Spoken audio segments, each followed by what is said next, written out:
একটা প্রশ্ন আসছে, নির্বাচনে হ্যাঁ ভোট দেব না না ভোট দিব, এটা একটা গুরুত্বপূর্ণ কথা। এখানে কিন্তু মার্কার প্রশ্ন করা হয় না, এই যে দানের শীষ দেব না কি বলে দাঁড়িপাল্লা, এটা বলছে নাকি? না, এটা আরেকটা ভোট। বাংলাদেশের ইতিহাসে বোধহয় এটাই আরেকটা ভোট, যে একসাথে দুই নির্বাচন। কথা কয়টা? আমাদের দেশে অনেকে জানেই না যে হ্যাঁ কোনটা না কোনটা, হ্যাঁ কেন দিব না কোন দিব, অনেকেই জানে না।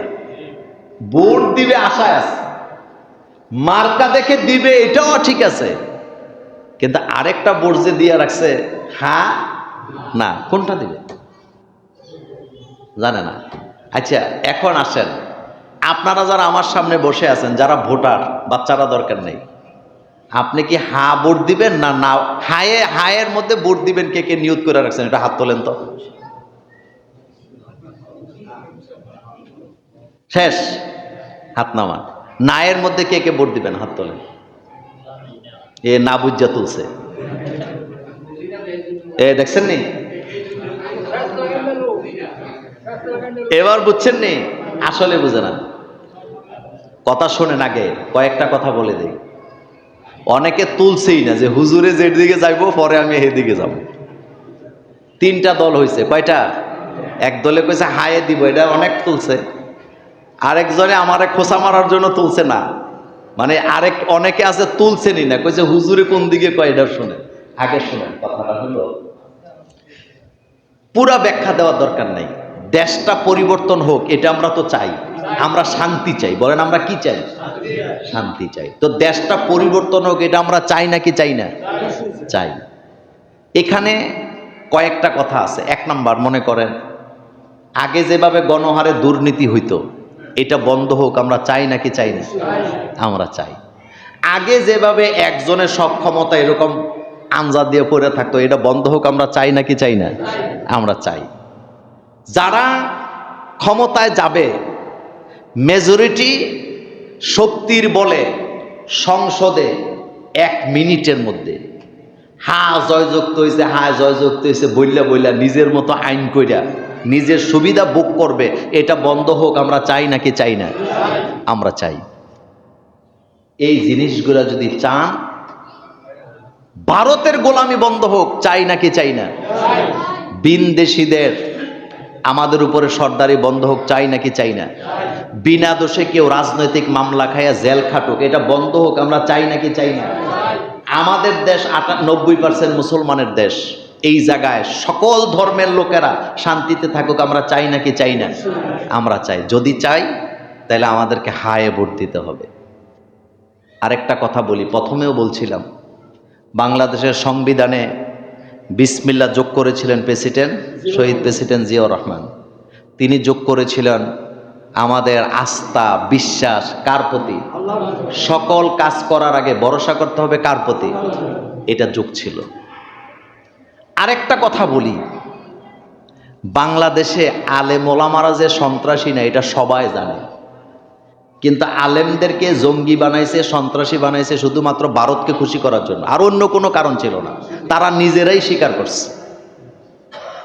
আমাদের এই ক্যান্টনমেন্ট এলাকায় অনেকগুলো মাদ্রাসা মসজিদ আছে না, তো হুজুররা কি সন্ত্রাসী করে? কই এখন তো এই 1.5 বছরে তো কোনো হুজুর কোনো অপরাধে জড়াইলো না। কোন আলেম চাঁদাবাজিতে জড়িত আছে? টেন্ডারবাজিতে জড়িত আছে? টেম্পু স্টেশন দখল করার সাথে জড়িত আছে? দেশের টাকা বিদেশে পাচারের সাথে জড়িত আছে? নাই।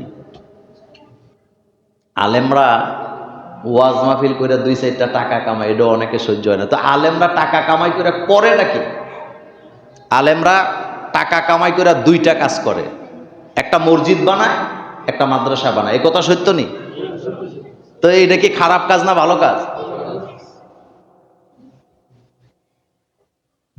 মাথায় ঢুকাইতে হবে, মাথায় ঢুকাইতে হবে। বাংলাদেশের সকল আলেমদের পিসাবদের একটা করে মাদ্রাসা আছে, একটা করে মসজিদ আছে। আপনাদের এখানে যে একটা মাদ্রাসা হয়েছে জুমুর, কুমিল্লা জামিয়া দারুল হুদা নামে, আপনাদের বাড়িতে বাড়িতে গিয়ে কোনো টাকা পয়সা উঠানো হয়েছে? আজকে একটা কথা বলি, এই মাদ্রাসার পিছনে গত নভেম্বর থেকে নিয়ে আজকে পর্যন্ত প্রতিদিন গড়ে 20,000 টাকা করে প্রতিদিন খরচ হয়েছে। সাক্ষী আছে আমাদের কাশেম ভাই, জিজ্ঞেস করেন। প্রতিদিন গড়ে 20,000 টাকা করে আপনার খরচ হয়েছে এই মাদ্রাসার পেছনে, গড়ে প্রতিদিন 20,000। এই টাকাগুলা মোল্লা নাজিম রিসিট বানাইয়া রাস্তা রাস্তা কালেকশন করছে, মাহফিল কইরা যা কামাইছি সব দিয়ে আপনাদের জুমুরে ডালছে। এই টাকাগুলা ব্যাংকে রাইখা আমি একেবারে জাজিমের মধ্যে শুয়ে শুয়ে ঘুমাইতে পারতাম, আর নিরিবিলি খাইতে পারতাম। কিন্তু আমি কেন করছি এটা আপনাদেরকে শোনাইছি কেন জানেন? ওই যে আলেমদেরকে জঙ্গি বানাবার বেয়াদবি নাটক করছে, নিশ্চিত থাকেন ওই জালেমেরা যদি আবার কোনোদিন সুযোগ পায় তখন কইব মোল্লা নাজিম রাজনৈতিক বক্তব্য দেয় মসজিদের মধ্যে। এটা রাজনৈতিক, তুমি চাঁদাবাজি করবা, তুমি মানুষের টাকা খাইবা, তুমি নিরপরাধ মানুষের নামে মামলা দিবা, তোমার ইচ্ছা মতো তুমি সন্ত্রাসী করবা, গাঁজা ব্যবসা করবা, গাঞ্জা ব্যবসা করবা, হিরোইন ব্যবসা করবা, আর হুজুর এগুলি কইলে তুমি কইবা রাজনৈতিক, হুজুরের রাজনৈতিক। তো রাজনীতি তুই বুঝুস নি বেটা। সব টাকা এই বছরে যত মাহফিল করেছি সবগুলা কুমিল্লা জামিয়া দারুল হুদা লাগাইছি আমি। এই বছর যে মাহফিল হয়েছে আমি দায়িত্ব নেব না বলার পরেও আমি কদ্দুর নিচের আগামী জুমাতে হিসাব দেবো আপনাদেরকে, তারা সাক্ষী আছে। কথাগুলা কেন বললাম?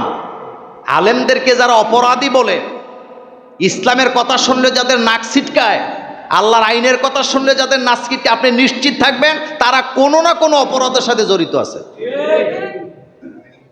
অন্য কোনো কারণ নেই। তা আমরা চাই দেশটা পরিবর্তন হোক। বলেন কি চাই? পরিবর্তন হোক। আল্লাহ যেন আমাদের দেশটাকে পরিবর্তন করে, আমরা বলি আমিন। আমরা চাই, আমরা আশাবাদী ইনশাআল্লাহ পরিবর্তন হবে ইনশাআল্লাহ। এখানে একটা প্রশ্ন আসছে, উস্তাদজি শবে মেরাজ সম্পর্কে কিছু বলুন। প্রশ্ন করা হয় শবে মেরাজের নামাজটা কোন দিন, কোনটা কোন দিন, রোজাটা কোন দিন? শোনেন, শবে মেরাজের নামাজে 5 ওয়াক্ত নামাজ। রাসূল সাল্লাল্লাহু আলাইহি ওয়াসাল্লাম মেরাজ থেকে আসার সময় কয় ওয়াক্ত নামাজ আনছে? এইটাই শবে মেরাজের নামাজ। আলাদা কইরা দিন তারিখ ঠিক কইরা একদিন নামাজ পড়বেন, বউরে দমকাইবেন, টুপিটা ধুইয়া রাখিস আজকে নামাজের দিন, তো আর 5 ওয়াক্ত নামাজ দিয়ে কই গেল? মেরাজের মধ্যে আল্লাহর সাথে রাসূল সাল্লাল্লাহু আলাইহি ওয়াসাল্লামের কথা হয়েছে 5 ওয়াক্ত নামাজ নিয়ে না নফল নামাজ দিয়া? জোরে কর না। তো আপনি যে বউরে কইতাছেন অমুক দিন নামাজ আছে, তুই টুপিটা ধুইয়া রাখিস, আজকে নামাজ নাই। নামাজ প্রতিদিন কয় ওয়াক্ত? তো এটা না বউরে দমকাইবেন যে আমি নামাজ পড়বো, টুপিটা ধুয়ে রাখিস, যাইয়া কয় নামাজ আছে কিন্তু টুপিটা ধুয়ে, তো তুই কি নামাজ পড়স বেটা? প্রতিদিন 5 বেলা নামাজ পড়তে হবে। মোমেন কখনো নামাজ ত্যাগ করতে পারে না। নিজেরা মন মতো করে মাঝে মধ্যে আইয়া তুমি একটা ফাও নামাজ ইচ্ছা করে বলবা যে আমি এই নামাজ পড়ে যান না, তো এত সোজা 5 ওয়াক্ত নামাজ কই তোমার? রাসূল সাল্লাল্লাহু আলাইহি ওয়াসাল্লাম জীবনের শেষ নামাজটাও, রাসূলুল্লাহর জীবনের শেষ নামাজটাও 2 জন সাহাবার কাঁধের উপরে ভর দিয়া তারপরে যায় মসজিদে আদায় করছে। সুবহানাল্লাহ।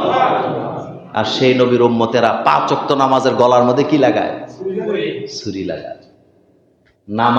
নামাজ ছাড়া যাবে না। নৌকাটা ডুবে গেছে, গলা সমান পানি, আজান হয়েছে, শোনা গেছে, ওয়াক্ত জানছেন, আগে কি? নামাজ। উদ্ধার হও বা মরে যাও, নামাজ আদায় করো। নামাজ আমাদের শ্বাসের সাথে মিশে আছে। আমরা শ্বাস নেওয়াটা যেমন জরুরি, মুমিনের জন্য নামাজটাও কি জরুরি। আলাদা করে শবে মেরাজের কোনো নামাজ ইসলামে নেই, হাদিসেও নাই, কোরআনেও নেই। 2 নাম্বার রোজা। তো রোজা তো আমরা আয়ামে বীজ হিসাবে রোজা আমরা সব সময় রাখি নাকি রাখি না? প্রতি মাসে রোজা আছে নি? আছে। প্রতি মাসে রোজা আছে না? চাঁদের মাঝামাঝি অবস্থায় রোজা রাখা, এটা আছে নি?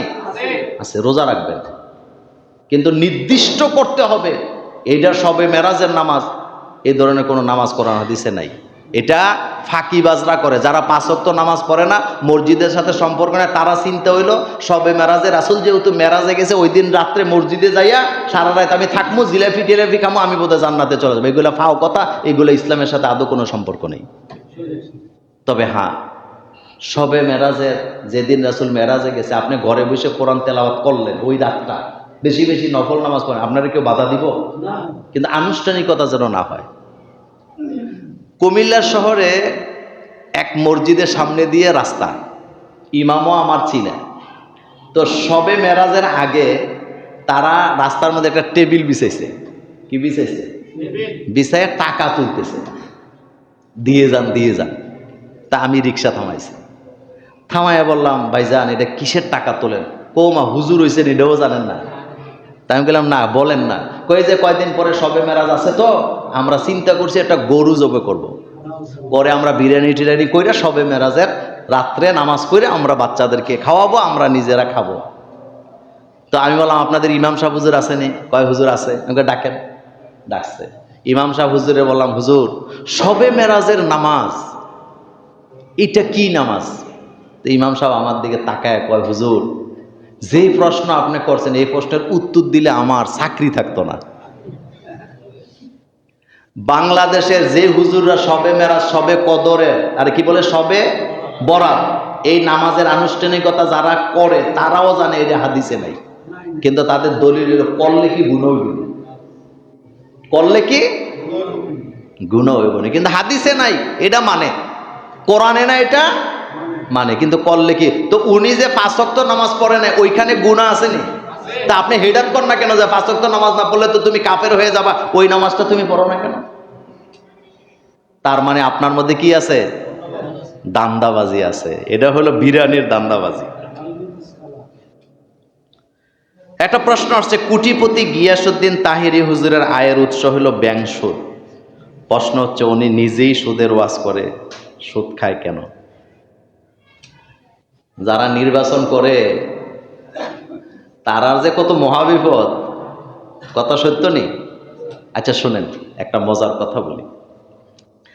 নির্বাচন করাটা দোষের কিছু না, কিন্তু যিনি নির্বাচন করেন তার টাকা দিয়ে যদি মানুষে বিড়ি খায় ওইটা দোষের আসেনি?